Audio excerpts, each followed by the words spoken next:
بالله من الشيطان الرجيم. بسم الله الرحمن الرحيم. يوم يكشف عن ساق ويدعون إلى السجود فلا يستطيعون خاشعة أبصارهم ترهقهم ذلة وقد كانوا يدعون إلى السجود وهم سالمون فذرني ومن يكذب بهذا الحديث سنستدرجهم من حيث لا يعلمون وأملي لهم إن كيدي متين. صدق الله العظيم وصدق رسوله النبي الكريم ونحن على ذلك من الشاهدين والشاكرين والحمد لله رب العالمين. إن الله وملائكته يصلون على النبي يا أيها الذين آمنوا صلوا عليه وسلموا تسليما. اللهم صل على سيدنا ونبينا وشفيعنا وحبيبنا ومولانا محمد صلى الله تعالى عليه وعلى آله وصحبه وبارك وسلم. بلغ العلا بكماله كشف الدجى بجماله حسنت جميع خصاله صلوا عليه وآله. بلغ العلا بكماله كشف الدجى بجماله حسنت جميع خصاله صلوا عليه.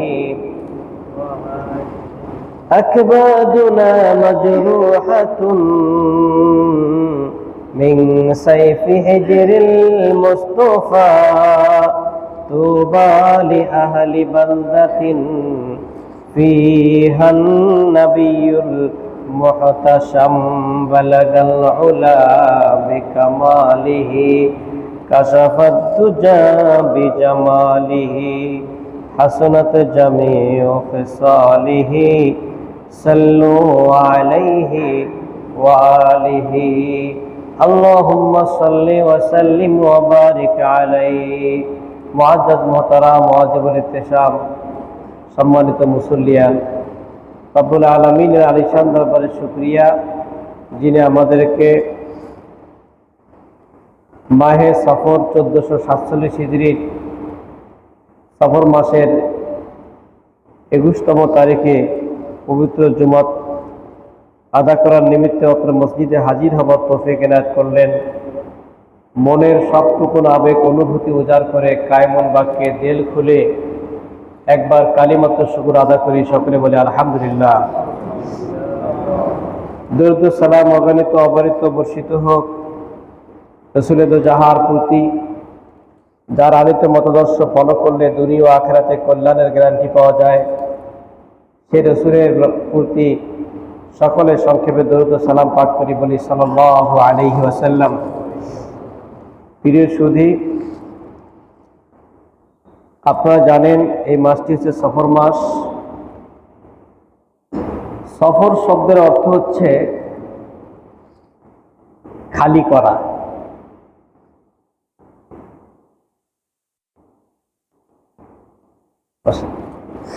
সফর শব্দের অর্থ হচ্ছে খালি করা।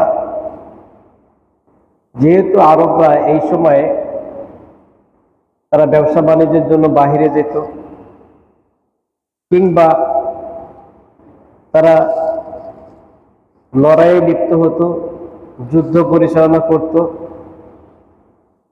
অথবা তাদের পকেট অর্থশূন্য হতো, অনেকে সফরে চলে যেত, অনেকে লড়াইয়ে যুদ্ধে লিপ্ত হতো। ফলে এলাকাগুলো হয়ে যেত পুরুষ শূন্য। এজন্য তারা এই মাসটিকে সফর বলে, খালি বলে।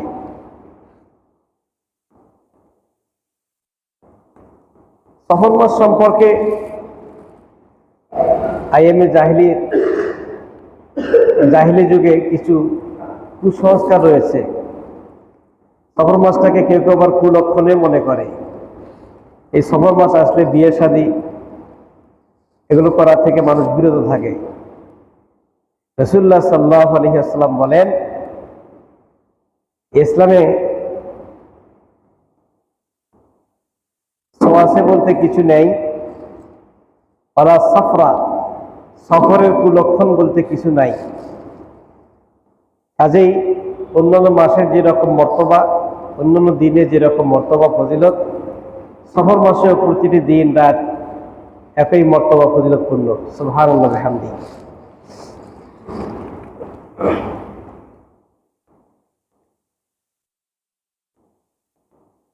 তবে এই সফর মাসে রাসূলুল্লাহ সাল্লাল্লাহু আলাইহি ওয়াসাল্লামের জীবনচরিত আলোচনা করলে আমরা দেখতে পাই, তিনি এই মাসটিতে কঠিনভাবে অসুস্থ হয়ে পড়েন। দীর্ঘদিন তিনি মসজিদে নববীতে যেতে পারেননি। এই সফর মাসের শেষ বুধবার তিনি গোসল করেছিলেন, রোগ থেকে সাময়িক মুক্তি লাভ করেছিলেন। দুজন সাহাবীর ঘাড়ে ভর দিয়ে তিনি মসজিদে নববীতে গিয়েছিলেন। সাহাবা হুজুরগণ নবীজির উপস্থিতি লক্ষ্য করে তারা অনেক সেখানে জমায়েত হয়েছেন এবং যার পর নাই খুশি হয়েছেন। রাসূলুল্লাহ সাল্লাল্লাহু আলাইহি ওয়াসাল্লাম সফর মাসের প্রথম দিকে,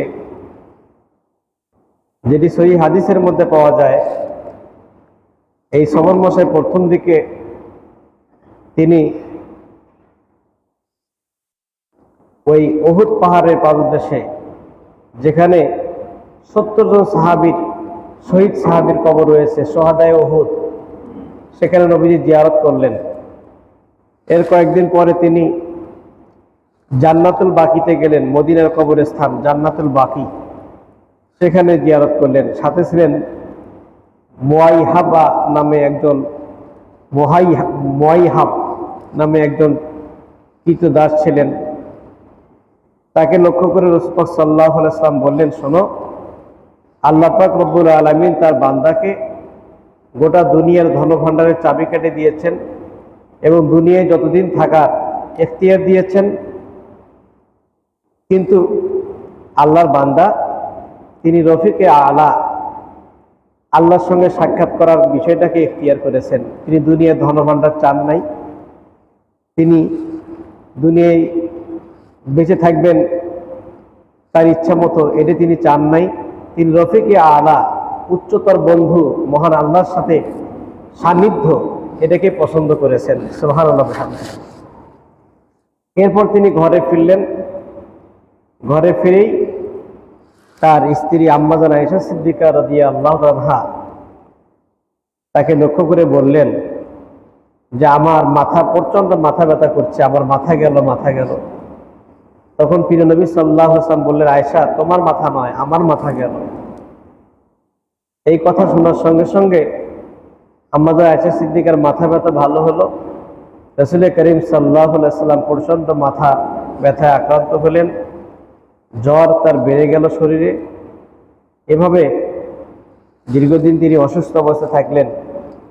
সফর মাসের শেষের দিকে এসে সম্ভবত 28 কি 29 সফর, বুধবার দিন ছিল সেই দিন, রাসূল করিম সাল্লাল্লাহু আলাইহি ওয়াসাল্লাম সাময়িক সুস্থতা লাভ করলেন।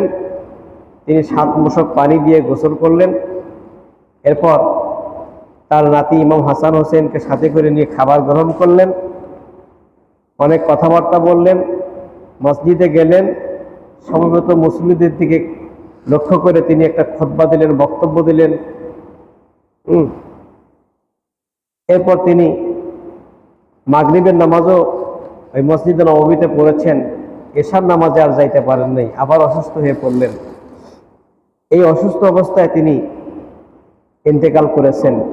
বিভিন্ন বর্ণনা পাওয়া যায়, এক বর্ণনায় পাওয়া যায় এই অসুস্থ থেকে মুক্ত হওয়ার 13 দিন পরে কিংবা 12 দিন পরে নবীজির ইন্তেকাল হয়। ইন্তেকাল হয়েছে আম্মাজান আয়েশা সিদ্দিকার এই উরুতে মাথা রাখা অবস্থায়। হ্যাঁ, আম্মাজান আয়েশা সিদ্দিকা প্রিয় নবী সাল্লাল্লাহু আলাইহি ওয়াসাল্লাম বারবার বলতেছেন যে আমি আজ কার কাছে থাকবো, আমি আজ কার কাছে।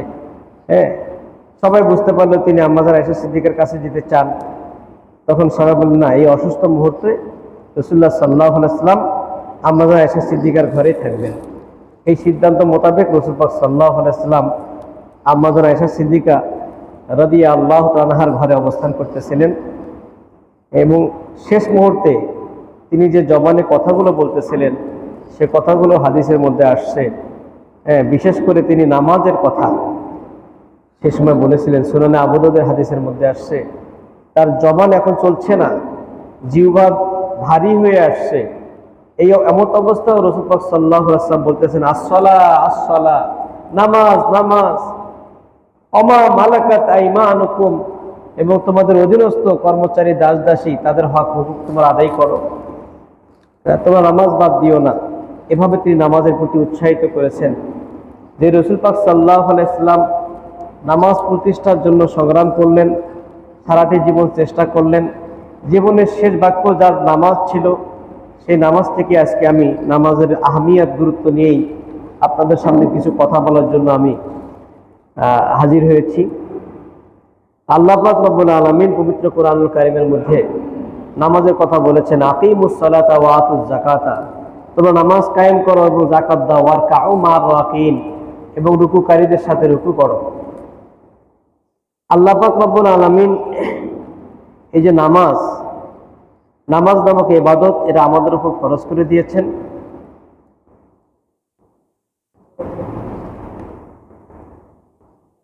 এবং এই নামাজটা কিছু শর্ত সাপেক্ষে পবিত্র অবস্থায় কেবলামুখী হয়ে নিয়তের সাথে কিছু আরকান হাকাম আছে, এগুলোর মাধ্যমে এই নামাজ আদায় করতে হয়। এবং এর কিছু বৈশিষ্ট্য আছে, বৈশিষ্ট্যগুলো রক্ষা করে নামাজ আদায় করতে হয়।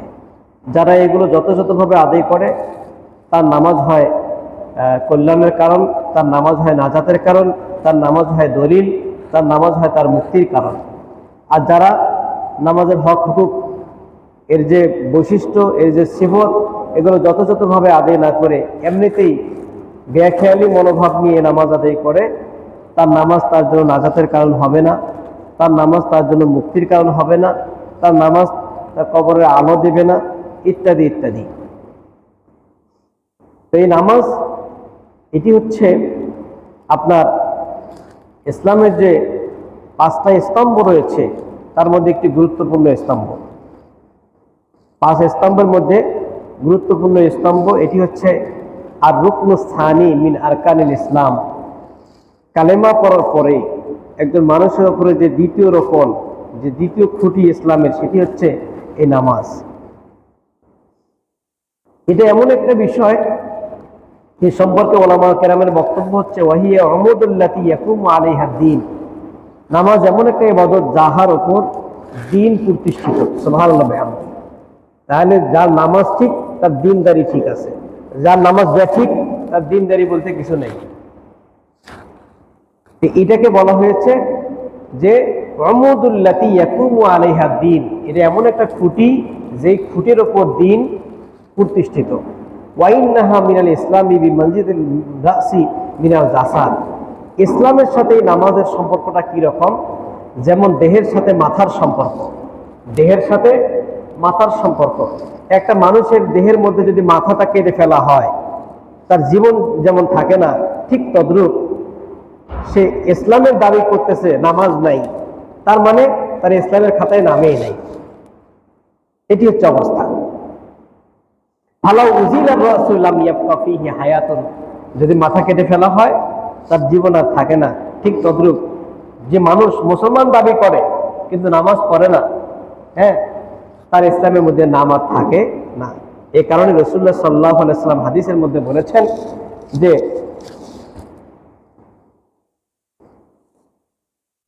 বাইনাল আবদি ওয়াল কুফরি তারকুস সালাহ, একজন বান্দা এবং কুফর দুইটার মধ্যে পার্থক্য হচ্ছে তারকুস সালাহ, নামাজকে তরক করা।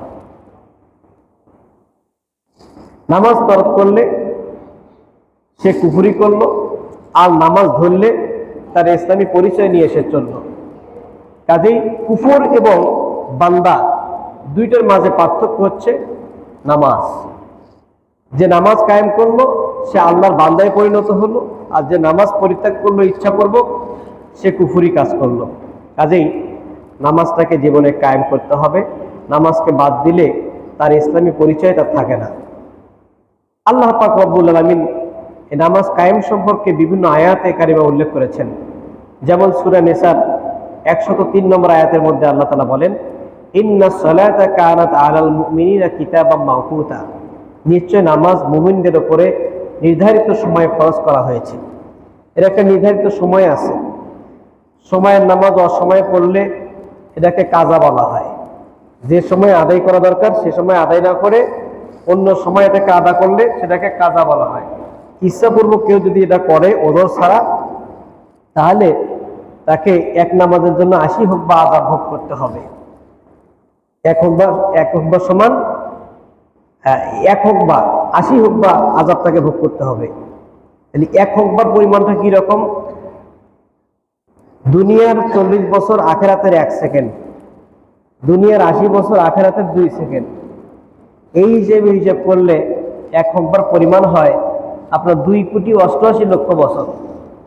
2,88,00,000 বছর। এটা হচ্ছে একদিন কেউ যদি 1 ওয়াক্ত নামাজ তার যথাসময়ে আদায় না করিয়ে অন্য সময় কাজা করে, ইচ্ছাপূর্বক যদি এটা হয়, তাহলে তাকে 80 হুকবা আযাব ভোগ করতে হবে।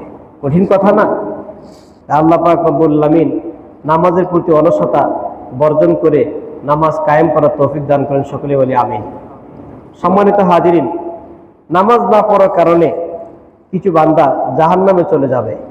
ঈমান থাকার কারণে জাহান্নামের আযাব ভোগ করে কোনো একদিন সে জান্নাতে প্রবেশ করবে। কিন্তু এই আল্লাহ পাক রব্বুল আলামিন এর পক্ষ থেকে ফেরেশতারা জিজ্ঞেস করবে, মা সালাকাকুম ফি সাকার, এই তোমাদেরকে আজকে কে জাহান্নামে পাঠালো? কোন অপরাধে তোমাদেরকে জাহান্নামে আসতে হলো? তখন তারা বলবে, ক্বালু লাম নাকু মিনাল মুসাল্লিন, আমরা দুনিয়াতে নামাজি ছিলাম না। আল্লাহ রাব্বুল আলামিন সূরা বাকারার 238 নম্বর আয়াতের মধ্যে বলেন, হাফিজু আলাস সালাওয়াতি ওয়াস সালাতিল উসতা, তোমরা নামাজ সমূহের প্রতি যত্নবান হও, বিশেষ করে মধ্যবর্তী নামাজের প্রতি। মধ্যবর্তী নামাজ দ্বারা বোঝানো হয়, কেউ বলেছেন জোহরের নামাজ, কেউ বলেছেন আসরের নামাজ। কারণ এই নামাজের প্রতি মানুষের একটু উদাসীনতা বেশি হয়। এই জন্য এই মধ্যবর্তী নামাজের প্রতি যত্নবান হতে বলা হয়েছে। আবার বিভিন্ন হাদিস সূত্রে 5 ওয়াক্ত নামাজের ব্যাপারে গুরুত্ব আরোপ করা হয়েছে। বলা হয়েছে, যারা 2 ঠান্ডা মুহূর্তে নামাজ আদায় করে দাখালাল জান্নাহ, সে জান্নাতে প্রবেশ করবে। 2 ঠান্ডা মুহূর্ত কি? একটা হচ্ছে ফজরের নামাজ, আর একটা হচ্ছে এশার নামাজ। একটা ফজরের নামাজ, আর একটা হচ্ছে এশার নামাজ। আবার অন্য হাদিসের মধ্যে বলা হয়েছে, যে ব্যক্তি ফজর এবং এশা জামাতের সাথে আদায় করবে, সারা রাত জেগে জেগে ইবাদত করলে যে সওয়াব হবে, আল্লাহ পাক সেই সওয়াবটুকু তাকে দান করবেন। সুবহানাল্লাহ বিহামদি। সম্মানিত হাজিরিন, আসলে আমরা এবার হাদিস থেকে জানবো এবং 5 ওয়াক্ত নামাজের প্রতি যত্নবান হলে আল্লাহ পাক রব্বুল আলামিন তাকে কি দিবেন। জান্নাতের একটা উচ্চতম পর্যায়ে রয়েছে, তার নাম হচ্ছে জান্নাতুল ফেরদাউস। আল্লাহ পাক জান্নাতুল ফেরদাউস দেওয়ার ওয়াদা করেছেন, এটা কোরআনের কথা। আল্লাহ পাক বলেন, ওয়াল্লাযীনা হুম আলা সালাওয়াতিহিম ইউহাফিজুন, আর যারা 5 ওয়াক্ত নামাজের প্রতি যত্নবান হয়, উলাইকা হুমুল ওয়ারিসুন, এরাই হবে উত্তরাধিকারী। কিসের উত্তরাধিকারী? আল্লাযীনা ইয়ারিসুনাল ফিরদাউস, এরা হবে জান্নাতুল ফিরদাউসের উত্তরাধিকারী। সুবহানাল্লাহ বিহামদি। জান্নাতুল ফিরদাউসের উত্তরাধিকারী হয়ে ওই একদিন গিয়ে 2 দিনের দিন সে আবার বের হবে? না। হুম ফিহা খালিদুন, তারা এই জান্নাতের মধ্যে চিরস্থায়ী হিসেবে বসবাস করবে। আল্লাহু আকবার। তাই 5 ওয়াক্ত নামাজের প্রতি যত্নবান হলে আল্লাহ পাক রব্বুল আলামিন তাকে কি দিবেন? জান্নাতুল ফিরদাউস দান করবেন। যে জান্নাতুল ফেরদাউসে একবার প্রবেশ করলে দ্বিতীয়বার আর বের হতে হবে না, সেখানে সে চিরকাল থাকবে। সম্মানিত হাজিরিন,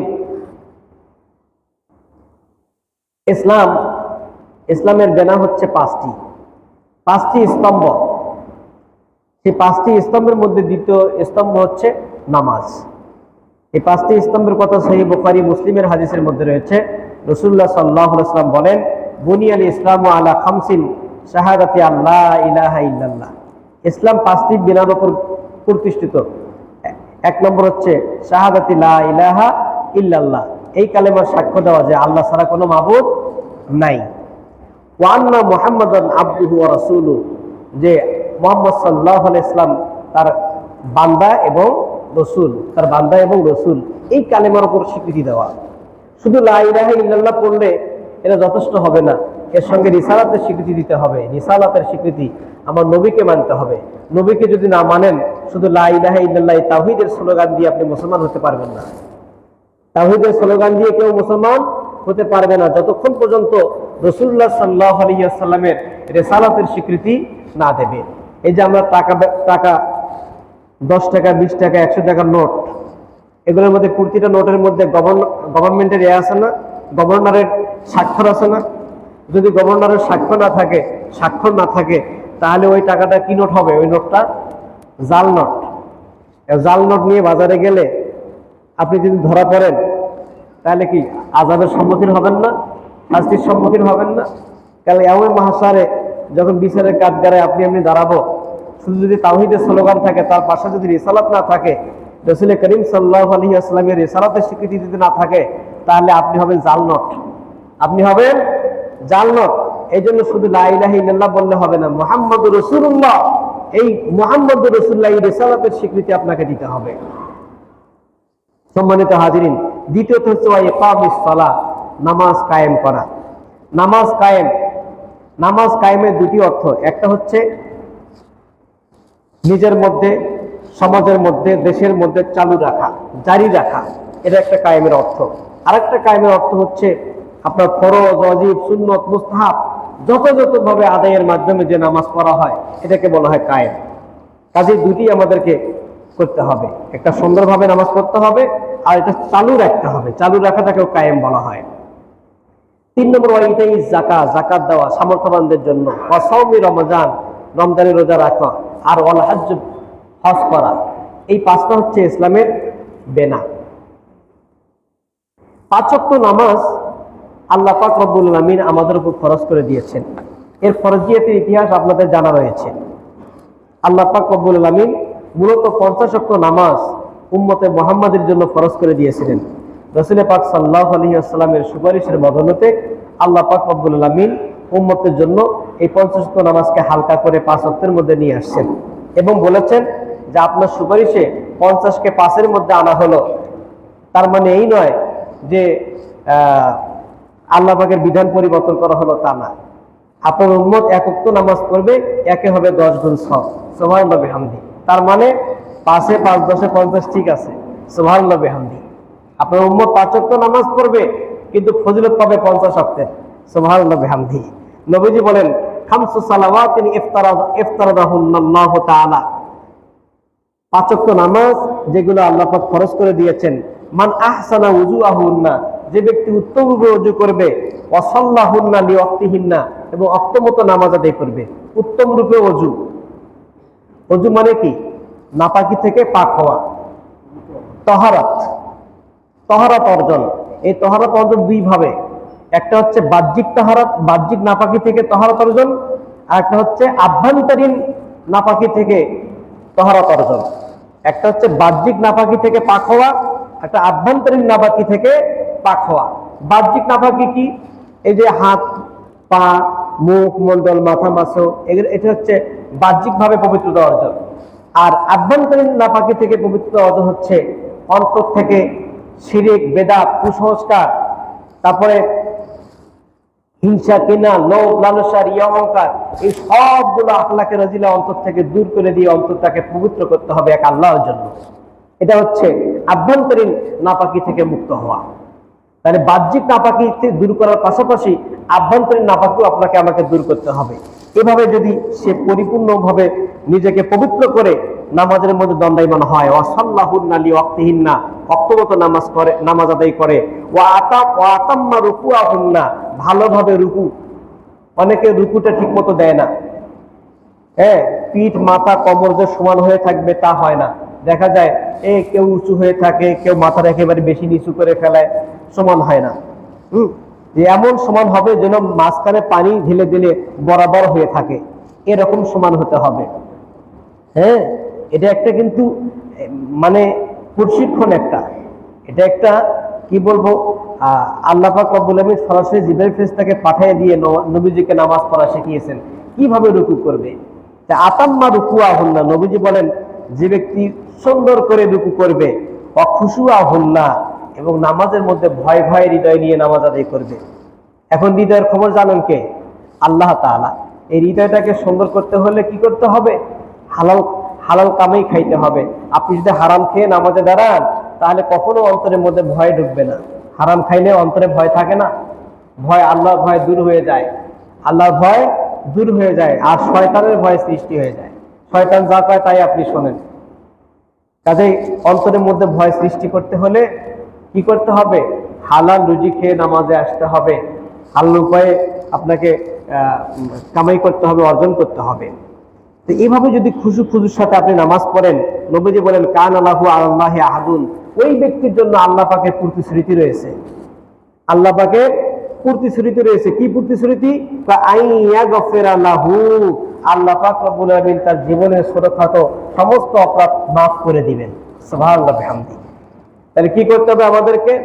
আমাদের উত্তম রূপে তাহারাত অর্জন করতে হবে, পবিত্রতা অর্জন করতে হবে, এবং ভালোভাবে নামাজ আদায় করতে হবে, অক্তমত টাইমের মধ্যে নামাজ আদায় করতে হবে। এরপর সুন্দর করে রুকু করতে হবে, অন্তরে ভয় নিয়ে আল্লাহর ভয় নিয়ে আসতে হবে। এই আল্লাহ ভীতির সাথে কেউ যদি উত্তম রূপে নামাজ আদায় করে, রুকু করে, নবীজি বলেন যে তার জন্য আল্লাহ পাকের পক্ষ থেকে ওয়াদা রয়েছে যে আইয়াগফিরা লাহু, আল্লাহ পাক তাকে মাফ করে দিবেন। ওয়ামান লাম ইয়াফআল, যে ব্যক্তি এভাবে নামাজ আদায় করবে না, ফালাইসা লাহু আলাল্লাহি আহাদুন, আল্লাহর পক্ষ থেকে তার জন্য কোনো অঙ্গীকার নাই। ইনশা গফারা ওয়া ইনশা আযাবা, আল্লাহ চাইলে তাকে মাফ করতেও পারেন, আবার নাও করতে পারেন। সুনানে আবু দাউদ হাদিস নম্বর 4425 নম্বর হাদিসের মধ্যে এইভাবে উল্লেখ করা হয়েছে। সম্মানিত হাজিরিন, রাসূলুল্লাহ সাল্লাল্লাহু আলাইহি ওয়াসাল্লাম নামাজটাকে কত গুরুত্ব দিয়েছেন। ইন্তেকালের ঠিক মানে যে সময় তিনি ইন্তেকাল করবেন, দুনিয়া থেকে চলে যাবেন, তার জিহ্বা সঞ্চালন হচ্ছে না, ভারী হয়ে যাচ্ছে, তখনও তিনি নামাজের কথা বলেছেন। আম্মাজান হযরত উম্মে সালমা রাদিয়াল্লাহু তাআলা থেকে বর্ণিত, তিনি বলেন যে হিনা খুদিরা জাআলা ইয়াকুলু সালাহ সালাহ, যখন নবীজির ইন্তেকালের মুহূর্ত চলে আসলো, ওমা, তখন নবীজি একটা বাক্য বারবার উচ্চারণ করেছেন, আসসালাহ আসসালাহ ওমা মালাকাত আইমানুকুম, নামাজ নামাজ, নামাজের ব্যাপারে সাবধান হও, নামাজের ব্যাপারে তোমরা যত্নবান হও। ওমা মালাকাত আইমানুকুম, তোমাদের অধীনস্থ দাস দাসী এবং স্ত্রী পুত্র যারা রয়েছে তাদের ব্যাপারে তোমরা কি থাকো? সাবধান থাকো, সতর্ক থাকো, তাদের হক অধিকার আদায় করো। তার জিহ্বা ভারী হয়ে যাচ্ছে, তারপর তিনি নামাজের কথাই বলতেছেন। রাহু আহমদ, মুসনাদে আহমদ, দ্বিতীয় খণ্ড, হাদিস নম্বর 27193। এই হাদিসের মধ্যে এইভাবে নবীজির শেষ তার জবান উল্লেখ করা হয়েছে। সম্মানিত হাজিরিন, এখন এই নামাজ যদি ঠিক না হয়, এই নামাজটা কত বড় গুরুত্বপূর্ণ ইবাদত। রাসূলুল্লাহ সাল্লাল্লাহু আলাইহি ওয়াসাল্লাম বলেছেন, ইয়াউমে মাহশারে মানুষ যে কায়দা ফাসাদ করে না, দ্বন্দ্ব করে, সর্বপ্রথম আল্লাহ পাক রব্বুল আমিন এই যে রক্ত, যে মানুষ যে রক্ত ঝরায়, এই রক্ত ঝরানোর হিসাব আল্লাহ পাক সেদিন নেবেন, বিচার করবেন। আর ইবাদতের মধ্যে সর্বপ্রথম যে ইবাদতের হিসাব বিচার করবেন সেটি হচ্ছে নামাজ, এ সম্পর্কে ইমাম তাবরানী রাহমাতুল্লাহ আলাইহি মাজমুউজ জাওয়ায়েদ কিতাবের প্রথম খণ্ড 292 নম্বর হাদিসের পৃষ্ঠার মধ্যে উল্লেখ করেছেন, রাসূলুল্লাহ সাল্লাল্লাহু আলাইহি ওয়াসাল্লাম বলেন, আউয়ালু মা ইউহাসাবু বিহিল আবদু ইয়াউমাল কিয়ামাতিস সালাহ, কিয়ামতের দিন সর্বপ্রথম বান্দার যে ইবাদতের হিসাব নেওয়া হবে তা হচ্ছে নামাজ। ফাইন সলুহাত সলুহা সাইরু আমালি, যদি তার নামাজ ঠিক হয়, নামাজ নামক ইবাদতের হিসাব যদি তার ঠিক থাকে, তাহলে তার সারা জীবনের আমলগুলো ঠিক থাকবে। সুবহানাল্লাহ বিহামদি। ওয়াইন ফাসাদাত ফাসাদা সাইরু আমালি, যদি তার নামাজের মধ্যে ফাসাদ ঢোকে, গন্ডগোল ঢোকে, তাহলে তার সমস্ত আমলের মধ্যে গন্ডগোল রয়েছে। তাহলে এই নামাজ এমন একটি ইবাদত, যে ইবাদত আপনার সমস্ত ইবাদত কি করে, সত্যায়ন করে।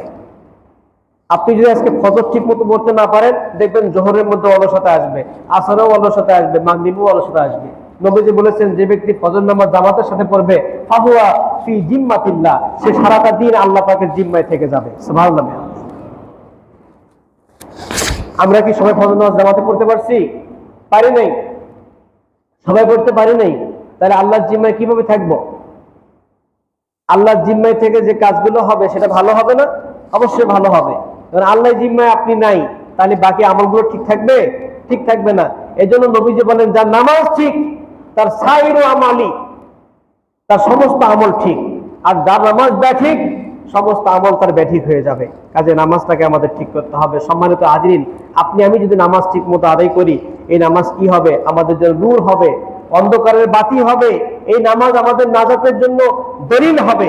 রাসূল করিম সাল্লাল্লাহু আলাইহি ওয়াসাল্লাম বলেছেন, মিশকাত শরীফে হাদিসটা 85 পৃষ্ঠার মধ্যে 58 পৃষ্ঠার মধ্যে রয়েছে। হযরত আব্দুল্লাহ ইবনে আমর থেকে বর্ণিত, তিনি বলেন, রাসূলুল্লাহ সাল্লাল্লাহু আলাইহি ওয়াসাল্লাম বলেছেন, তিনি একদিন নামাজের কথা উল্লেখ করলেন।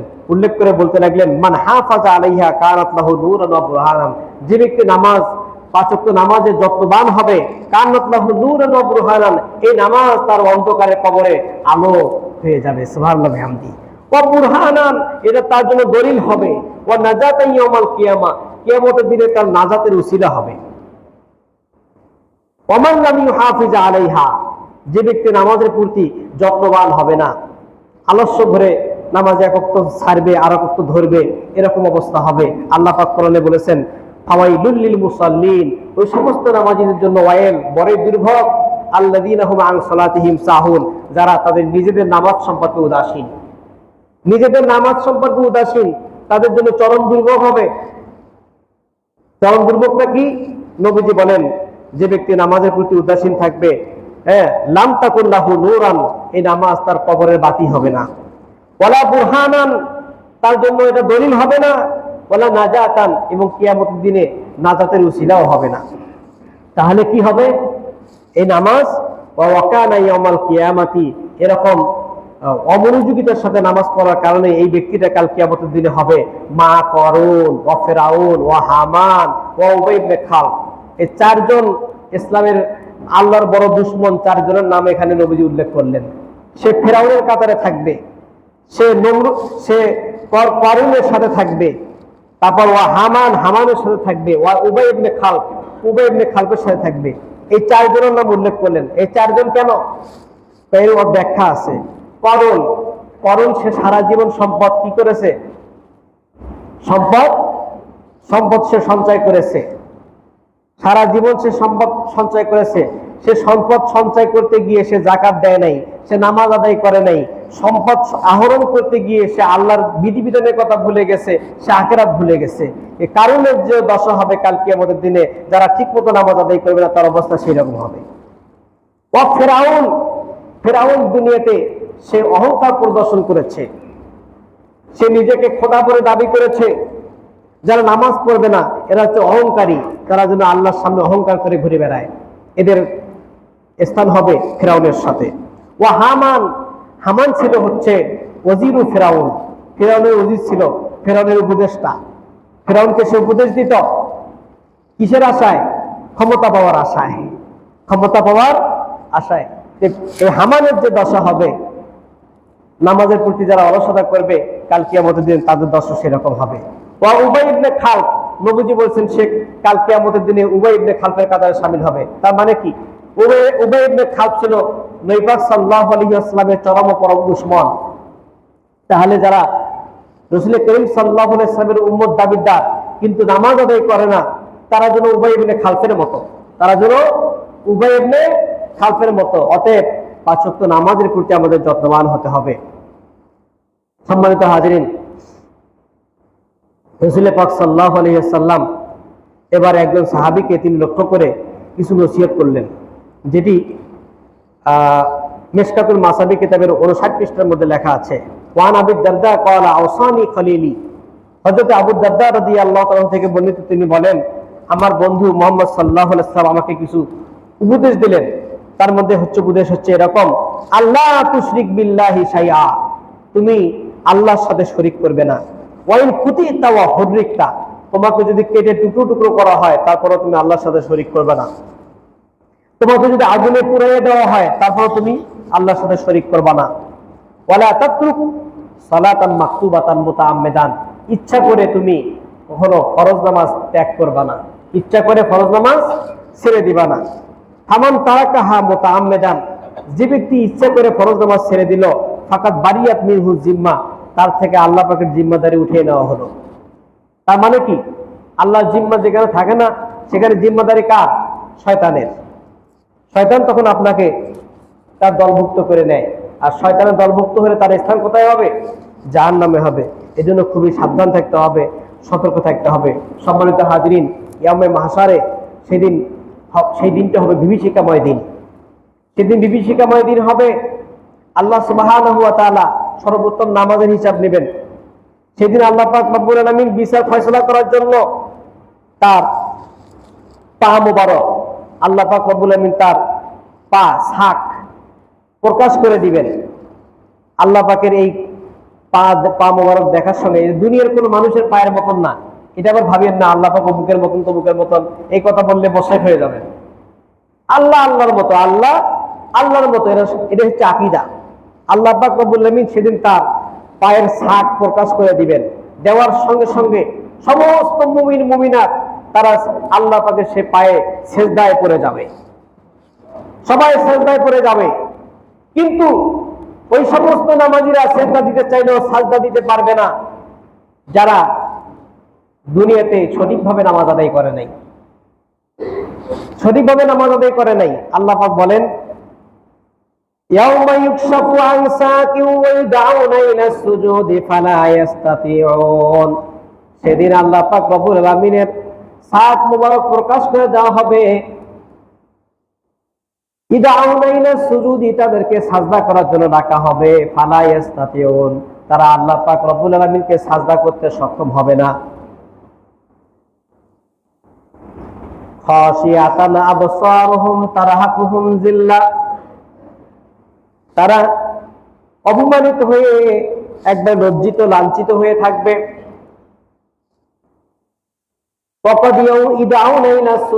তারা হচ্ছে ওই সমস্ত লোক যাদেরকে দুনিয়াতে সাজদা দেওয়ার নির্দেশ দেওয়া হয়েছিল যে তোমরা নামাজ পড়ো, নামাজ কায়েম করো।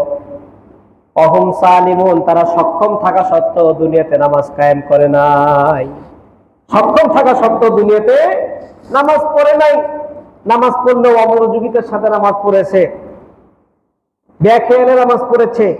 এই সমস্ত নামাজিরা কাল কিয়ামতের দিনে আল্লাহ পাককে আর সাজদা করতে সক্ষম হবে না। আল্লাহ পাক বলবেন, ওদেরকে ছেড়ে দাও, ওদের ফয়সালার দায়িত্ব আমি আল্লাহ নিয়েছি। সানাস্তাদরিজুহুম মিন হাইসু লা ইয়ালামুন, তাদেরকে আমি ক্রমান্বয়ে ক্রমে ক্রমে আযাব দেব, কিভাবে দেব তারা জানবে না। সম্মানিত হাজরিন, কাল কিয়ামতের দিনে যাতে অপমানিত লাঞ্ছিত হতে না হয়, এই জন্য নিজেকে এখন থেকে প্রস্তুত করুন। 5 ওয়াক্ত নামাজের প্রতি সচেষ্ট হন। আমরা নিজেরা নামাজ পড়ব, আমাদের পরিবারের ছেলে মেয়ে স্ত্রী সবাই যদি আমরা নামাজি হই, তাহলে আল্লাহ পাক রব্বুল আলামিন আমাদের প্রতি দয়া করবেন। নবীজি বলেছেন, নামাজ এটা এমন একটা খুঁটি, মান আকামাস সালাতা ফাকাত আকামাদ দ্বীন, যে ব্যক্তি নামাজকে কায়েম করলো সেজন্য তার দ্বীনকে কায়েম করলো। আল্লাহু আকবার। আল্লাহ সুবহানাহু ওয়া তাআলা আমাদের সকলকে নামাজ কায়েম করার তৌফিক দান করেন। সকলে বলে আমিন। ওয়া আখিরু দাওয়া।